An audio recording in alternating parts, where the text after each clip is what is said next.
Hello everyone, good morning, good afternoon, good evening, depending on where you're watching this from. Welcome to another episode on ASEWE, where we discuss environmental issues, social impact and corporate governance, as well as sustainability issues. Today we'll be talking about climate change and how it affects you personally. According to the United Nations, climate change refers to long-term shifts in temperature and weather patterns. This shift can be due to the sun's activity or volcanic eruptions. Since the 1800s, human activities have been the primary drivers of climate change through the burning of fossil fuels, oil, coal, and gas.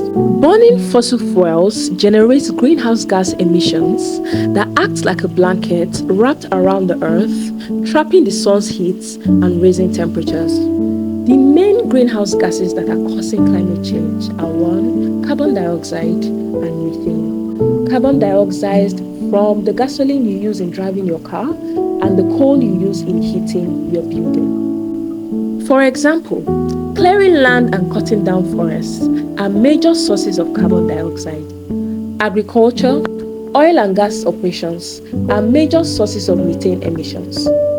Energy, industry, building, transportation, and land use are among the main sectors causing greenhouse gas emissions. Many people think climate change is about rising temperatures, but temperature rise is only the beginning of the story. Because the Earth is a system where everything is connected, changes in one area would most likely influence changes in other areas. The consequences of climate change now include intense droughts, rising sea levels, severe fires, catastrophic storms, biodiversity losses, amongst others. Climate change can affect our health, ability to grow food, security, work, amongst others. Some of us are even more vulnerable to climate change impacts.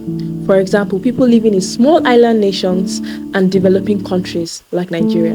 Conditions like sea level rise and saltwater intrusion have advanced to the point where communities have had to relocate, and prolonged droughts have put people at the risk of famine. In the future, the number of climate refugees is expected to rise.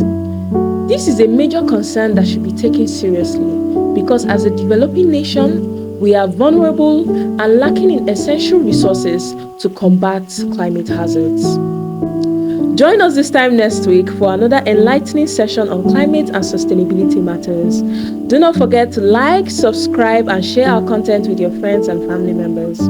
Thank you and see you next week.